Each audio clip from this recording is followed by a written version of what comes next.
Let's give honor to him. Let's give adoration to him. Celebrate him from the depth of your heart. Give him the praise and give him the glory that is due unto his name. Make sure your voice of gratitude this evening is heard on high. Wherever you are across the globe, give God the glory, give God the honor, give him the adoration, give him the praise. Father, we say thank you. We bless your holy name. You are worthy of praise. You are worthy of glory. You are worthy of honor. And all adoration belongs to you. Now ask him to speak to you this evening. Lord, I'm here to hear from you today. Speak to me by your word. Speak to me by your word. Speak to me by your word. Speak to me by your word. Blessed be your name, Jesus. You are worthy of all praise and you are worthy of glory.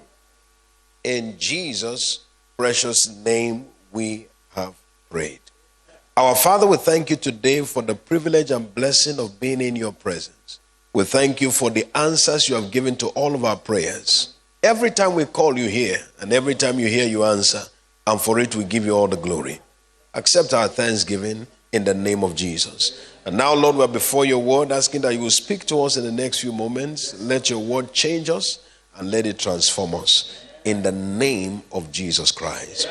Somebody believe, say loud, amen. Amen. Give Jesus a big hand and please, you may be seated in his presence. It's my year of breaking limits. We're going to take a very brief exhortation and then we're going to do what we came to do here tonight, which is to praise and to celebrate God.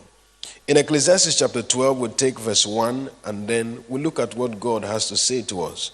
It says, remember now thy Creator in the days of thy youth, while the evil days come not, nor the years draw near. It said, when thou shalt say, I have no pleasure in them. This meeting is called our Youth Aflame meeting. And this scripture has very pungent instructions for everyone that is in the days of his or her youth. First of all, we must understand that your youthful days are now. It says, remember now, not tomorrow. Procrastination is the enemy of destiny. The moment you forsake the present, you forgo the future.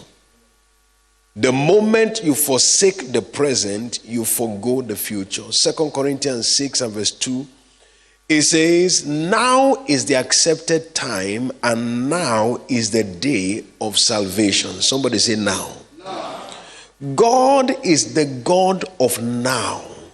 Those that make the most of their journey with God are conscious of now. You see, we live in a world that is always in the habit of postponing engagement. But here the scripture tells us, it says, remember now thy Creator in the days of thy youth. One of the most important discoveries you can make is this: you will have your youth once and never twice. This season can never be recovered. The moment in which you are living right now, this very moment will never be repeated. It's important for us to understand that those who make the most of their journey are conscious of the present.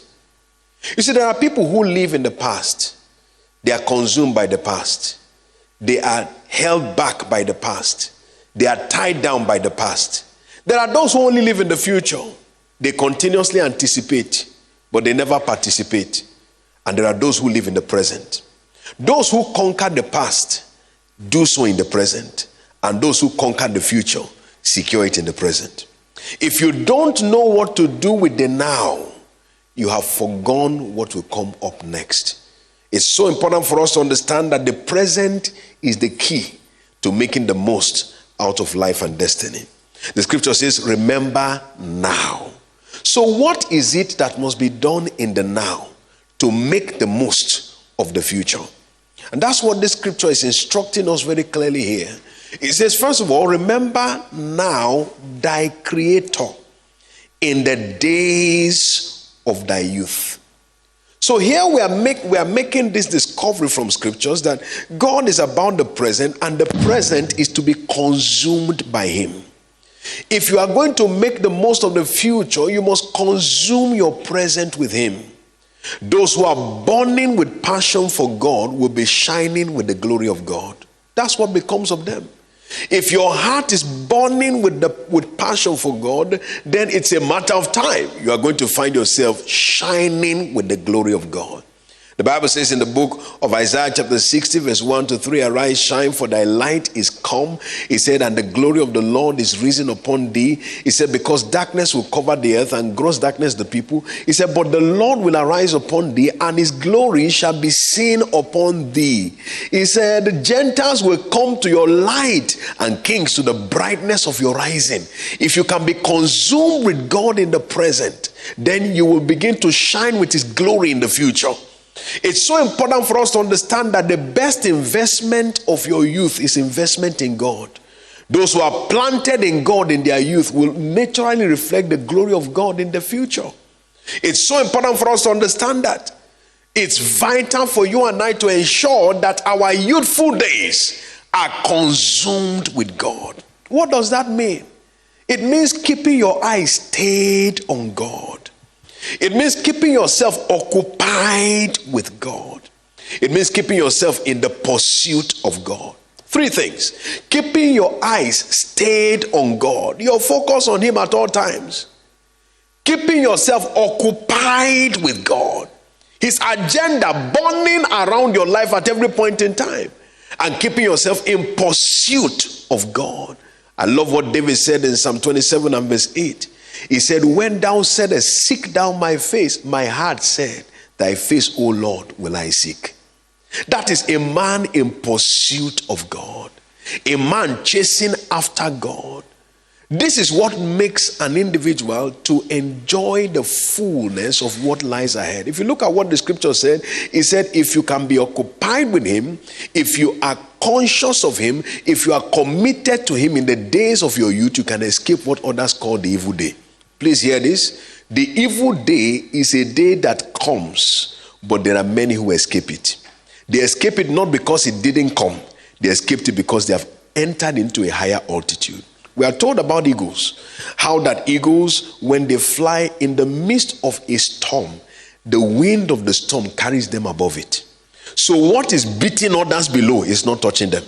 It is not that the rain is not falling, but they have been shifted to a dimension that is higher than it.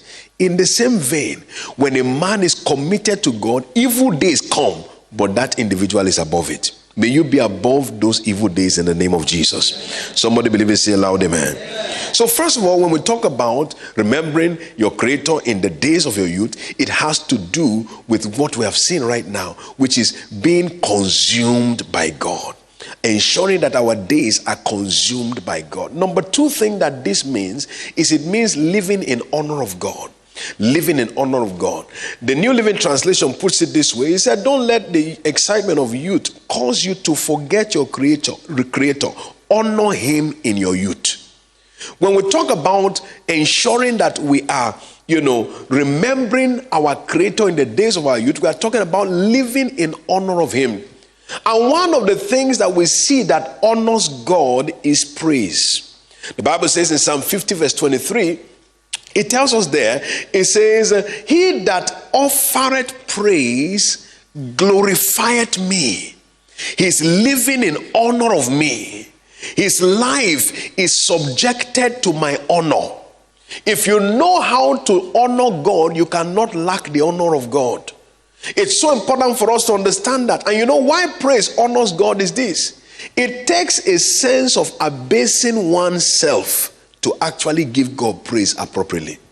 When David was praising God in 2 Samuel chapter 6, we are told that they began to sing and leap and jump and shout, so much so that his garment began to fall apart. And the Bible says that Michal, the daughter of Saul, looked from the window, and the Bible says she despised him. You see, when men seem to despise you, don't get concerned. They can't displace you. When you are despised by men, you are positioned by God. That was what happened to David. He danced and danced and danced. And then Michael said, no, how glorious was the king today? That's just like what many youth will think. I can't dance anyhow, you see. People may just think I'm just an anyhow type of person. I have to comport myself. I'm a posh man. I'm a posh lady. Somebody can just see me now and just think that something is wrong with me. I don't want to misbehave. I like to behave myself very well and very in a dignified manner. Now hear this and hear it very well. If you dignify yourself, you'll be disgraced tomorrow. But if you let God dignify you, you'll be distinguished tomorrow. It's so important to understand that. David said, I was not dancing to you, neither was I dancing to the nation of Israel. It was before the Lord. And he said, I will yet be more vile than this. And I will play before the Lord. I will dance, I will celebrate, I will make myself like a child before him. Hallelujah. And as I'm doing that, he said, you will see all those that you think will dishonor me, they will have me in honor. You see, the truth is this, you can't honor God and suffer dishonor from men. John chapter 5 verse 44. He said, yeah, they which seek honor from men and seek not the honor that comes from God only. I'd like us this evening to recognize we have come today to honor God among other things. And the way we are going to honor him is to demonstrate it in our praise. And I tell you something, as you are honoring God and celebrating him, he will be decorating every area of your life. Somebody believe it, say louder, amen. He will be decorating every department of your life. And I'm too sure that by the time we are departing from here, you are going to be enjoying the blessings of God pouring upon every department of your life. People will see you and know something has changed. Somebody believe it, say loud, amen. You may be wondering, how can that happen within this short period? Please hear this. God does not require length of time. It requires quality of engagement. It doesn't require length of time. It requires quality of engagement. There is the praise you will give God now that he will turn your situation around now. Don't forget where we started. He said, remember now. So what we are going to do is praise him now. And what will he do? He will change our stories now. We are going to praise him now. And he will change our stories when? Now. Is somebody going to wait till tomorrow? No. Is your story going to change today? Yes. We are going to praise him now. And he will change our story now. I see somebody's story here changing. Yes. Will you rise on your feet with me? Lift your hand before the Lord. Lord, I receive tonight a fresh garment of praise. To praise you, to celebrate you, to honor you, to glorify you. You say, he that offers praise, he glorifies me. I receive that garment of praise. I receive that garment of praise. Wherever you are, this is your opportunity. Dance by yourself. If you are alone, you are going to celebrate God as we are praising. Receive the garment of praise right now. Receive it, receive it, receive it. Lord, I receive right now the garment of praise. I receive right now the garment of praise. To praise you, to celebrate you, to glorify you. Thank you, Father, and thank you, Lord. In Jesus' precious name we have prayed. Father, Lord, our eyes are upon you right now. We take upon us the garment of praise. And as we do, let it be acceptable in your sight. As our praises go up, let your glory come down. In the name of Jesus Christ. Thank you, Father, in Jesus' precious name. Let the praise team come up as we celebrate God together.